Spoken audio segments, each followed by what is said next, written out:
देशामध्ये 2018 ते 22 या काळामध्ये 3,32,00,000 एवढ्या लोकांना त्याचा फायदा मिळालेला आहे आणि महाराष्ट्रामध्ये 5,48,000 एवढ्या लोकांना त्याचा फायदा मिळालेला आहे. अशा पद्धतीच्या ज्या स्कीम्स आहेत या सगळ्या स्कीम या आपल्या सगळ्या देशामधल्या सगळ्या जातीच्या धर्माच्या लोकांच्यासाठी या स्कीम्स आहेत. हिंदू असेल, मुस्लिम असेल किंवा ख्रिश्चन असेल, दलित असेल, आदिवासी असेल, ओबीसी असेल, सर्व लोकांसाठी अशा पद्धतीचे जे या स्कीमचा फायदा जो आहे स्कीमचा फायदा पुण्यात आलेला आहे. आणि या स्कीम ज्या आहेत त्या म्हणजे त्याच्यामध्ये पॉलिटिकल काय म्हणजे महाराष्ट्रामध्ये आमचं सरकार नाही आहे म्हणून महाराष्ट्राला काय फायदा द्यायचा नाही अशी भूमिका आमची अजिबात नाही आहे. उलट महाराष्ट्रामध्ये आपण पाहिलेलं आहे की नॅशनल हायवे जे आहे ते मोठ्या प्रमाणामध्ये होत आहे. नितीन गडकरीच्या नेतृत्वाखाली देशभरामध्ये एक फार मोठी रिव्होल्युशन जी आहे रोड डेव्हलपमेंटची रिव्होल्युशन अनेक वर्षामध्ये गेल्या 70 वर्षामध्ये रोड झाली नाही पण गेल्या 8 वर्षामध्ये मोठ्या प्रमाणामध्ये नॅशनल हायवे हे अत्यंत 4 लेन 6 लेन झालेले आहे. आणि देशाचं चित्र जे आहे ते बदलवण्याचं काम हे नरेंद्र मोदींच्या सरकारच्या माध्यमातून होत आहे.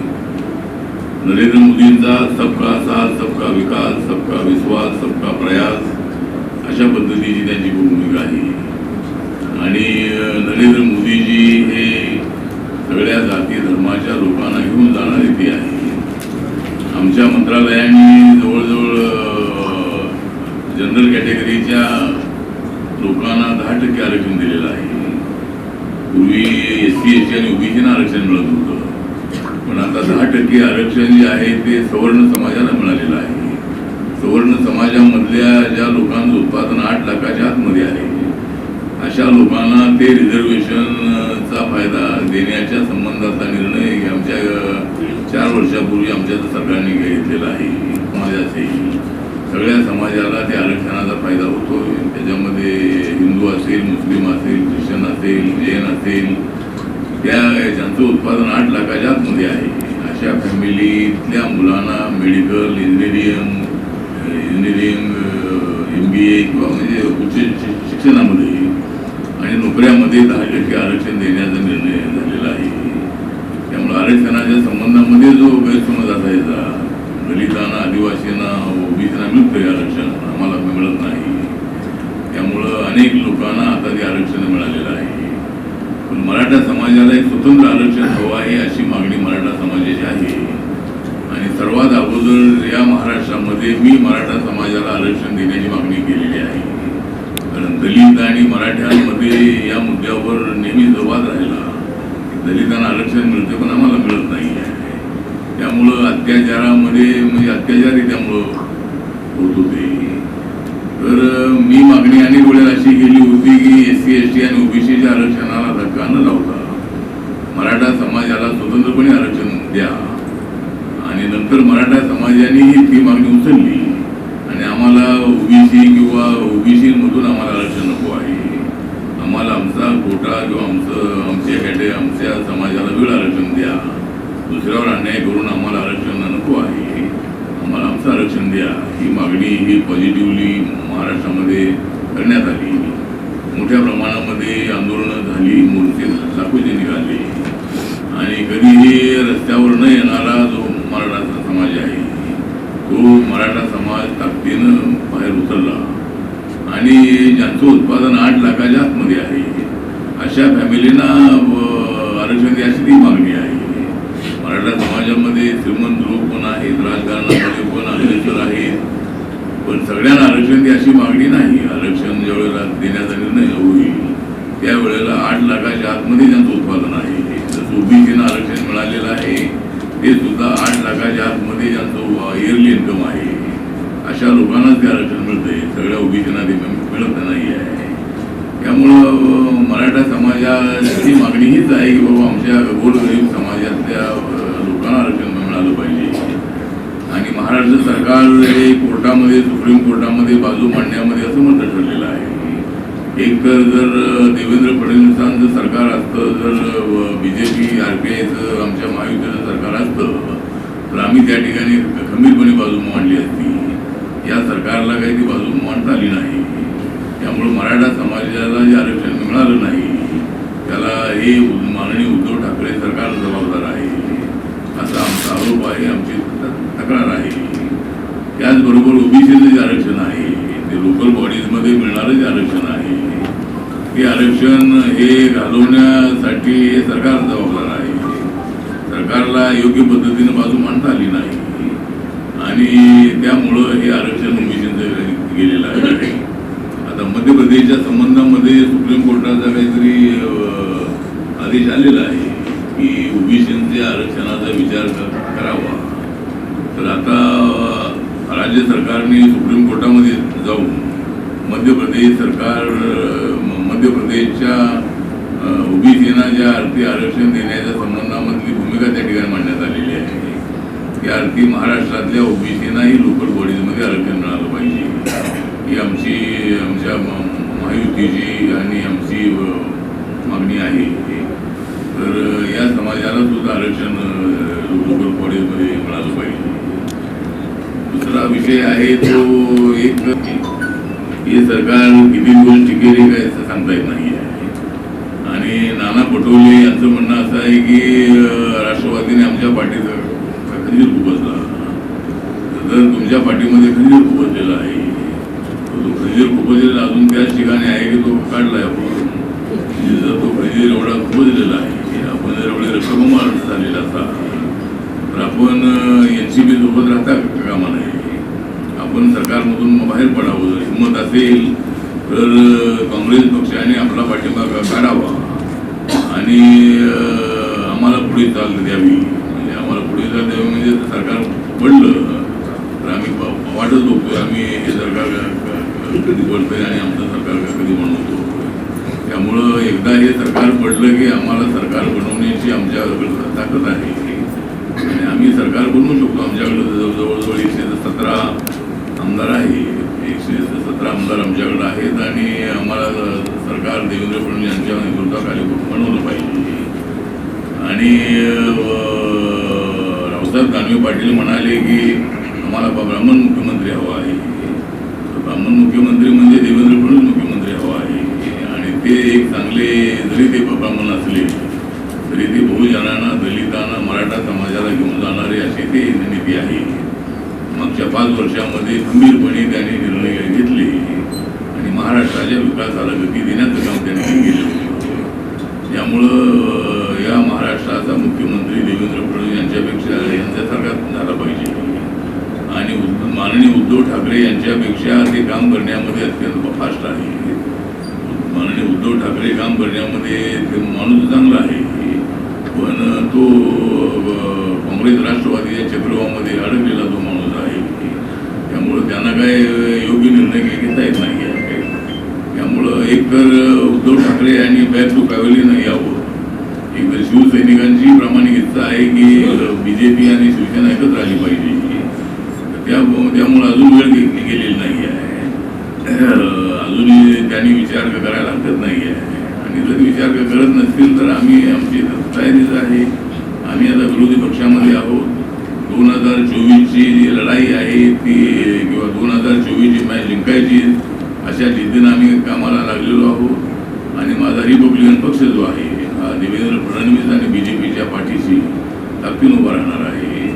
येणाऱ्या महानगरचा पक्ष हा BJP सोबत राहणार आहे आणि अनेक जिल्हा परिषदा, अनेक महानगरपालिका आम्हाला जिंकायची आहे.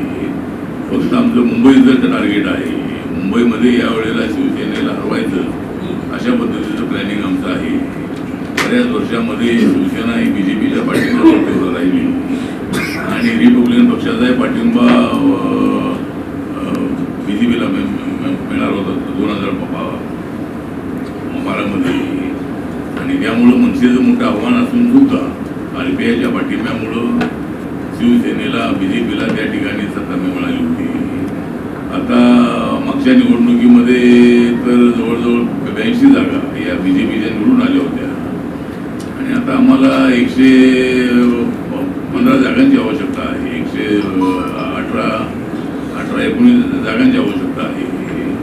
यामुळं नक्कीच आमचा प्रयत्न आहे की यावेळेला मुंबई महानगरपालिका ही शिवसेनेच्या हातातून स्वामी घ्यायची आणि मुंबईचा जो विकास आहे तो विकास हा जो रगडलेला विकास आहे तो मुंबईचा विकास करायचा. मुंबईच्या झोपडपट्टी आहेत, मुंबईचं पर्यावरण आहे, मुंबईचे रस्ते आहेत, अशा पद्धतीनं मुंबईचा व्यापार आहे, या सगळ्याला प्रोत्साहन द्यायचं अशा पद्धतीची आमची भूमिका आहे आणि त्याप्रमाणे आमचं काम सुरू आहे. आणि ज्यावेळेला आता निवडणुका सप्टेंबर ऑक्टोबरमध्ये होतील त्यावेळेला BJP आणि RPI ताकदीनं आम्ही ही निवडणूक लढणार आहोत. आता मिळतोय मला केंद्रामध्ये मला मंत्रिपद मिळालेलं आहे आणि मागच्या वेळेला रिपब्लिकन पक्षाला फडणवीस सरकारमध्ये मंत्रिपद मिळालं होतं. काही ठिकाणी आमचे डेप्युटी मेयर झाले. पुण्यामध्ये डेप्युटी मेयर आमचा होता, पनवेलमध्ये डेप्युटी मेयर आमचा होता. अनेक ठिकाणी ज्या ठिकाणी शक्य आहे त्या ठिकाणी सत्तेचा सहभाग मिळालेला आहे. आणि यावेळेला जर अनेक निवडणुका आम्ही जिंकलो तर RPIला सत्तेचा सहभाग चांगला मिळेल अशी आम्हाला आशा आहे. तर मुंबई महानगरपालिकेत किती जागा मागितल्या म्हणजे आता चर्चा सुरू आहे. एक RPIला 30-35 जागा मिळाल्या पाहिजेत असा आमचा प्रयत्न आहे. यावेळेला एक 15-20 जागा निवडून आणायच्या अशा पद्धतीची शक्ती आमची आहे. बाळासाहेब आंबेडकरांना काँग्रेस राज्यसभेत पाठवण्याचा विचार करत आहे. बाळासाहेब आंबेडकरांना काँग्रेस राज्यसभेवर पाठवण्याच्या विचारात आहे अशी चर्चा आहे. तुमचं काय पाठवणार आहे राज्यसभेवर पाठवणार आहे का? राज्यसभेवर पाठवलं तर आनंद आहे. ते राज्यसभेवर ते आले तर सध्या माझी त्यांची भेट होत नाही आहे. ती राज्यसभेवर आली तर माझी त्यांची रोज भेट होईल. स्थानिक स्वराज्य निवडणूक आहे स्थानिक स्वराज्य वाटत सांगितलं की आता पक्षाला ज्या ज्या ठिकाणी शक्य आहे त्या ठिकाणी आम्हाला काही जागा मिळतील. आम्हाला तर इथे जिल्हा परिषद प्रतापराव आहेत, जे आमदार आहेत आणि ज्या ठिकाणी शक्य आहे काही जागा रिझर्व आहेत, काही जागा ते जनरल आहेत, काही जागा आम्हाला मिळाल्या पाहिजेत अशी आमची मागणी आहे. की बसून आम्ही त्याच्यातून मार्ग काढू. राज्यात आपलं सरकार नाही परंतु केंद्राच्या योजना राज्यात बरोबर राबवल्या जातात का? आपली काय केंद्राच्या योजना ज्या आहेत त्या ऑटोमॅटिकली राबवण्याचं काम सुरूच आहे. जे आम्ही आता आकडेवारी दिली त्याप्रमाणे ऑटोमॅटिकली जी काही सिस्टीम आहे त्या सिस्टीममध्ये तो पैसा सगळा येतो. आणि महाराष्ट्रामध्ये आमचं सरकार नाही म्हणून आम्ही काही पैसा पाठवत नाही असं नाही आहे. उलट जास्त पैसा महाराष्ट्रामध्ये खर्च करण्याची आमची भूमिका आहे. त्यामुळं मी महाराष्ट्राचा आहे. महाराष्ट्राचे आमचे 7 मंत्री आहेत दिल्लीमध्ये. त्यामुळं आपापल्या मंत्रालयाचा पैसा आपल्या राज्यामध्ये कसा आणायचा या दृष्टिकोनातून आमचा प्रयत्न आहे. सध्याच्या देशात कुणी म्हणतात तुम्हाला काय वाटतंय सध्या देशातलं जे वातावरण आहे त्यानुसार औरंगजेबाच्या कबरीवर जायला पाहिजे, पुरी टेकायला पाहिजे? आमचं मत असं आहे की वातावरण बिघडू नये. नरेंद्र मोदींचा संदेश आहे की सबका साथ, सबका विकास, सबका विश्वास. त्यामुळे वातावरण विनाकारण कोणी बिघडवण्याचा प्रयत्न करू नये. आणि भगवा रंग जो आहे हा शांतीचं प्रतीक आहे. होतोय अशा पद्धतीची तक्रार राज ठाकरे यांची आहे. अनेक ठिकाणी मुस्लिमांनी आपल्या भूमिकांची आवाज कमी केलेली आहे. आणि आम्ही अनेक वेळेला आमची बाबासाहेबांची जयंती आम्ही 2 महिने साजरी करतो. रोज त्या ठिकाणी गाण्याचे कार्यक्रम असतात, नवरात्र उत्सव असतो, गणेश उत्सव असतो, शिवजयंती असते. अशा वेळेला अनेक दिवस कार्यक्रम चाललेले असतात. त्यावेळेला आमचा लाऊडस्पीकर चाललेला असतो. मलाच वाटतं की आपण एकमेकाला समजून घेतलं पाहिजे आणि वाद होईल अशा पद्धतीची भूमिका कोणी मांडू नये. देशात शांतता राहिली तर देशाचा विकास होणार आहे. असे वादग्रस्त विधान करू नयेत असं आपलं मत आहे. राज ठाकरे यांची जी काही हिंदू जननायक नावाची जी उपाधी देण्यात आलेली आहे त्या हिंदुत्वाच्या भूमिकेविषयी तुम्हाला काय वाटतं? काय उपाधी दिली? हिंदू जननायकाची उपाधी दिलेली आहे त्याच्याविषयी तुम्हाला काय वाटतं? नाही, हिंदू जननायक हे काही एकटे नाही आहे. हिंदू जननायक अनेक आहे. देशामध्ये हिंदू धर्माला मानणारे, हिंदू धर्माला मजबूत करण्यासाठी प्रयत्न करणारे अनेक जननायक आहेत. त्यामुळं त्याने काय उपाधी दिली असेल ठीक आहे, त्यांना ती उपाधी दिली असेल, पण ते एकटेच हिंदू जननायक नाही. आपल्या कुटामधून सर अनेक जण आमदार झाले, हा? आपल्या जिल्ह्यामध्ये आमदार झालेत आपल्या कुटातून, पण दलित चळवळ करणारे सामान्य आमदार त्यांना कधी करणार, तिकीट मिळाल्यावर आमदार करणार त्यांना. आपल्या कुटातून दुसरे आमदार होते सर, दलित चळवळ करणारे सोनवणे साहेबांसारखे, यांना कधी आमदार करणार होते? आमदार करू आता, आमदार ज्यावेळेला तर संधी होती त्यावेळेला मी 7 लोकांना आमदार केलेला आहे, 3-4 लोकांना मंत्री केलेला आहे. त्यामुळं आता आमच्या कार्यकर्त्यांनी ज्या अर्थी म्हणजे निवडून येण्याची जी काय स्ट्रॅटेजी आहे, निवडून येण्यासाठी लागणारं जे काम आहे तशा पद्धतीचं काम करणं त्यांना आवश्यक आहे. आणि माझा पक्ष हा चळवळीतून आलेला पक्ष आहे. नंतरच्या चळवळीपासून आम्ही अनेक आंदोलनं केलेली आहे. त्यामुळं आम्हाला आंदोलन करण्याची सवय आहे, आम्हाला निवडून येण्याची सवय नाही आहे. त्यामुळं आम्ही थोडंसं पवित्रा बदलला पाहिजे. आणि विजय सोनवणे असतील किंवा आणि कोणी असतील त्यांनी काय मतदारसंघ निवडले पाहिजेत आणि त्या ठिकाणी काम सुरू केलं पाहिजे, जेणेकरून इतरांची मतं त्यांना मिळतील. कारण दलितांच्या मतावरती कोणी निवडून येत नाही आहे. माननीय बाळासाहेब आंबेडकरांनी आता वंचित बहुजन आघाडीचा प्रयोग केला आणि एकही माणूस निवडून आला नाही. मतं खाण्याचं राजकारण केलं. बाबासाहेबांना फक्त मतं खाण्याच्या राजकारणातून काही सत्ता मिळणार नाही अशी त्यांची भूमिका होती. त्यामुळं फक्त मतं खाण्याच्या राजकारणामुळं काही समाजाचा फायदा होत नाही आहे. म्हणून आता माझा प्रयत्न असा आहे की माझा पक्ष जो आहे हा एक चळवळीतून आलेला पक्ष आहे. या पक्षाला एक पॉलिटिकल अँगल जो आहे तो थोडाच आमचा कमी आहे, तो वाढवण्यासाठी कार्यकर्त्यांनी प्रयत्न केला पाहिजे. आता जिल्हा परिषद आहे, पंचायत समिती आहे, नगरपालिका आहे, महानगरपालिका आहे, त्या ठिकाणी त्यांनी काम केलं पाहिजे. आणि नगरपालिकेमध्ये, महापालिकेमध्ये, ग्रामपंचायतमध्ये, जिल्हा परिषद, पंचायत समितीमध्ये आमचे लोक निवडून येऊ शकतात. आणि आमदारकी खासदारकीलाही आमचे लोक निवडून येऊ शकतील. एकदा आमचे 4 खासदार निवडून आले होते, एकदा RPIचे 9 खासदार होते. आणि आमचा पक्ष हा उत्तर प्रदेशमध्ये, हरियाणामध्ये, पंजाबमध्ये तसंच होता. त्यामुळं आता RPIला एक चांगलं, आता RPIचं IK जे आहे ते जर काय होणं अशक्य आहे. बाळासाहेब आंबेडकरांनी नेतृत्व स्वीकारावं ही भूमिका मी अनेक वेळेला मांडलेली आहे, पण बाळासाहेबांना ती IKची भूमिका मान्य नाही आहे. पण आता माझा प्रयत्न असा आहे की नेत्यांचा IK करण्यामध्ये वेळ घालवण्यापेक्षा जनतेचं करायचं, जनतेला एकत्र आणायचं. आणि आम्ही घेतलेली ही भूमिका आहे. नरेंद्र मोदी हे संविधान बदलणारे नाही. नरेंद्र मोदी हे बाबासाहेबांचं संविधान मजबूत करणारे नेते आहे. नरेंद्र मोदींचं सरकार हे दलितांच्या विरोधामध्ये तर नाही. काँग्रेस पक्षाने किती प्रचार केला तरी देशामध्ये दलितांची मतं BJPला मिळालेली आहे. उत्तर प्रदेशमध्ये मायावतीचा एकच आमदार निवडून आलेला आहे. जी मायावती 207 आमदार निवडून आणत होत्या, त्या मायावतींना त्या ठिकाणी मोठासा धक्का बसलेला आहे. आणि दलितांची मोठ्या प्रमाणामध्ये मतं UPमध्ये BJPला मिळालेली आहे. त्यामुळं एक तर BJP जी आहे ती पूर्वीची BJP राहिलेली नाही आहे. प्रतापरावांसारखे लोक BJPमध्ये आहे. राजेश पवार हे RPIचे पण आहेत आणि BJPचे पण आहेत. त्यामुळं म्हणजे असे अनेक लोक आहेत ते सगळे या पक्षामध्ये आलेले आहेत. त्यामुळं BJP आता पूर्वीचा पक्ष राहिलेला नाही आहे. दलित, बहुजन, दिव्यांग आणि सवर्ण समाजाचा हा पक्ष आहे. त्यामुळं मला असं वाटतं की असा आमचा प्रयत्न आहे भविष्यकाळामध्ये. शरद पवारांनी विरोधी भाष्य केलेलं आहे. दरम्यान त्यांनी काल ब्राह्मण संघटनांशी भेट घेतली, त्यांच्याशी संवाद साधला. याविषयी तुम्हाला काय वाटतं, त्यांची जी भूमिका आहे? माझं मत असं आहे की ब्राह्मण समाजाला विरोध करणं योग्य नाही आहे. बाबासाहेब आंबेडकरांनी सुद्धा ब्राह्मण्य समाजाला विरोध केला नव्हता, त्यांनी ब्राह्मण्यवादाला विरोध केला होता. आणि बाबासाहेब आंबेडकर हे समतेच्या भूमिकेला पाठिंबा देणारे होते. सगळा समाज एकत्र आला पाहिजे त्यांची भूमिका होती. त्यामुळं राष्ट्रवादी काँग्रेसने जर ब्राह्मण समाजाला विरोध केला असेल तर विरोध करणाऱ्यांना शरद पवार यांनी समज देणं आवश्यक आहे. ब्राह्मण समाजाची विरोध होता कामा नये. ब्राह्मण समाजातले अनेक लोक आमच्या चळवळीला पाठिंबा देणारे होते.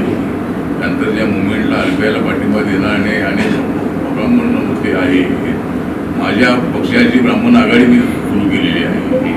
अशोक जोशी आणि दिलीप जोशी जे आहेत ते, मंदार जोशी, हे आमच्या ब्राह्मण आघाडीचे प्रमुख होते अशोक जोशी, ते आज आपल्यामध्ये नाही, ते पत्रकारी होते. तर आम्ही ब्राह्मण आघाडी केलेली आहे. त्यामुळं ब्राह्मणांना सगळ्या दोष देणं बरोबर नाही आहे. पण चातुर्वर्ण्याला विरोध करणं ही मात्र भूमिका आपली असली पाहिजे. आणि जाती व्यवस्था ही आर्टिकल 7 प्रमाणे आपण संपुष्टात आणलेली आहे संविधानामध्ये. त्यामुळे जाती व्यवस्थेला आता महत्त्व नाही. समाजामध्ये मोठा बदल होतो आहे. आणि मी इथं दलित आहे, माझ्या बाजूला 2 बहुजन समाजाचे, मराठा समाजाचे नेते आहेत. आमच्यामध्ये काय असा तर तुझा भाव अजिबात नाही आहे. त्यामुळे समाजामध्ये मोठा बदल होतो आहे. काहीच बदल होत नाही असं तर नाही आहे. दलितांवर अत्याचार होतात, ते अत्याचार करतील, त्यांना शिक्षा झाली पाहिजे. म्हणजे अत्याचार करत नाही त्यांनाही तो देणं हे अत्यंत अयोग्य आहे. त्यामुळं मराठा समाजाचे अनेक लोक मला पाठिंबा देणारे आहे. आणि मी माझ्या पक्षाची मराठा आघाडी सुरू केलेली आहे. मराठा समाजाच्याही तरुणांना माझ्या पक्षामध्ये आणण्याचा माझा प्रयत्न आहे. अशा पद्धतीनं भविष्यामध्ये RPI व्यापक पक्ष म्हणून उभा राहू शकतो. तर ब्राह्मणांना दोष देऊ नये असं माझं मत आहे. वस्तीच्या कामाची नांदेडच्या महानगरपालिका चौकशी करण्याची आज सूचना आपण आपल्या कलेक्टरना दिलेली आहे. अशा पद्धतीची काही कुठं कामं तर झाली असते. जिल्हा परिषदेमध्ये झालंय का महापालिकेत तक्रारी त्या कामामध्ये कलेक्टर सुद्धा म्हणजे सगळ्या ऑफिसेस इन्व्हॉल्व आहे. तक्रार चौकशी नाही करणार महापालिकेत पत्र दिलं. त्याच्या संदर्भामध्ये मान्य ॲडव्होकेट देवांच्या समोर बोललो आणि मान्य जिल्हाधिकाऱ्यांना सगळ्या सूचना दिल्या. सर, मागासवर्गीयांच्या शिष्यवृत्तीत वाढ का होत नाही? मागासवर्गीयांच्या शिष्यवृत्तीमध्ये वाढ ती शिष्यवृत्तीमध्ये वाढ करण्याचं चाललेलं आहे. तर पूर्वी ही स्कीम अशी होती की 90% पैसे हे राज्याचे असायचे आणि 10% पैसे फक्त केंद्राचे असायचे. पण आता माननीय नरेंद्र मोदींचं सरकार आल्यानंतर, माझ्यावर सामाजिक न्याय खात्याची जबाबदारी आल्यानंतर मी प्रयत्न करून 60% रक्कम जी आहे, 60% ही रक्कम केंद्राची आणि 40% रक्कम राज्याची असा निर्णय आम्ही घेतलेला आहे. पण स्कॉलरशिपमध्ये वाढ करण्याच्या संबंधामध्ये विषय पेंडिंग आहे. आमचा प्रयत्न सुरू आहे आणि स्कॉलरशिपमध्ये वाढ होणं अत्यंत आवश्यक आहे असं माझे मत आहे. त्यासाठी त्या खात्याचा राज्यमंत्री म्हणून माझा प्रयत्न सुरू आहे आणि लवकरच या संबंधामध्ये निर्णय होऊ शकतो. ज्या काही दाखल आहेत गेल्या 2 वर्षापासून, मात्र त्यांचा सुद्धा निधी उपलब्ध होत नाही. दरम्यान अनेक शिष्यवृत्ती योजना बंद पडलेल्या आहेत. त्या दृष्टिकोनातून आपल्याकडून कोणती उपाययोजना केल्या जातात? एक तर ज्यांना अॅट्रॉसिटी ची जी केस आहे, त्या केसमध्ये अनेक कॅटेगरीमध्ये त्यांना रक्कम देण्याच्या संबंधात तरतूद आहे. एखादा मर्डर झाला असेल तर त्या मर्डर झालेल्या फॅमिलीला 8,25,000 रुपये देण्याच्या संबंधातली स्कीम आहे. तर अशा पद्धतीचा निधी जो आहे तो आमच्याकडून आम्ही पाठवतो आणि तो निधी हा त्यांना ताबडतोब मिळाला पाहिजे. आता पेंडिंग असेल तर आपण अधिकाऱ्यांना आदेश देऊ, पण हा निधी त्यांना त्वरित मिळाला पाहिजे. अशाच पद्धतीचे भारत सरकारचे आदेश आहे आणि तो पैसा आम्ही ताबडतोब प्रत्येक स्टेटला पाठवतो आणि स्टेटकडून त्याचं पाठवतो. ओबीसी आरक्षणाचा देत नाही म्हणजे आता तो अधिकृत असा डाटा नाही. एक तर खालील आयोगाच्या माध्यमातून ओबीसीची लोकसंख्या किती आहे तर ती 52% असावी, 50% असावी, अशा पद्धतीचे ते रिपोर्ट पूर्वीचे आहे. ओबीसीची मागणी आहे की जनगणना जी आहे ती ओबीसीची जनगणना करावी. पण मी RPIचा अध्यक्ष म्हणून, राज्यसभेचा मेंबर म्हणून, लोकसभेचा मेंबर पूर्वीचा म्हणून मी संसदेमध्ये अनेक वेळेला मागणी केलेली आहे की सेन्सस जो आहे तो जातीच्या आधारावर व्हायला हरकत नाही आहे. प्रत्येक जातीचा, सवर्ण असतील किंवा ओबीसी असतील, सगळ्यांचा जर सर्वे जनगणना जातीच्या आधारावर झाली तर प्रत्येक जातीची पर्सेंटेज किती आहे ते कळेल. जसं 2011मध्ये शेड्यूल कास्टचं पर्सेंटेज 16.6% आहे आणि ट्रायबलचं पॉप्युलेशन 8.4% आहे. अशी आकडेवारी जी आहे ती अधिकृतपणे आपल्याला मिळेल. पण सरकारची अडचण अशी आहे की घटनेनं आर्टिकल 7 प्रमाणे जाती व्यवस्था नाकारलेली आहे आणि त्यामुळं जातीच्या आधारावर सर्वे का करायचा का कसा अशा पद्धतीचा एक प्रश्न सरकारच्या समोर आहे आणि पूर्वीच्या सरकारांनी सुद्धा हा निर्णय काही घेतला नाही. पण या सरकारने निर्णय घ्यावा अशी माझी भूमिका आहे, त्यासाठी आमचा प्रयत्न आहे. नांदेडमध्ये वेश्याव्यवसाय निधी मिळाला पाहिजे इतर ठिकाणी तो मिळाला गेलाय. दरम्यान याच्यावर चौकशी भरती मात्र आतापर्यंत काहीच झालेलं नाही. जवळपास 2,83,00,000 रुपयाचा निधी आलेला होता कोरोना काळात त्यांची उपासमार होऊ नये यासाठी. जो निधी ज्याच्यासाठी आलेला आहे त्याच्यासाठी तो खर्च होणं अत्यंत आवश्यक आहे आणि जो खर्च झाला नसेल तर तो अधिकाऱ्यांनी खर्च करावा अशा पद्धतीच्या सूचना आजच्या बैठकीत आपण दिलेल्या आहे. आपण सगळे आजच्या या पत्रावर परिषदेत आला त्याबद्दल आपल्या सगळ्यांचा हार्दिक आभार व्यक्त करतो आणि बातमी आपण चांगल्या छापाला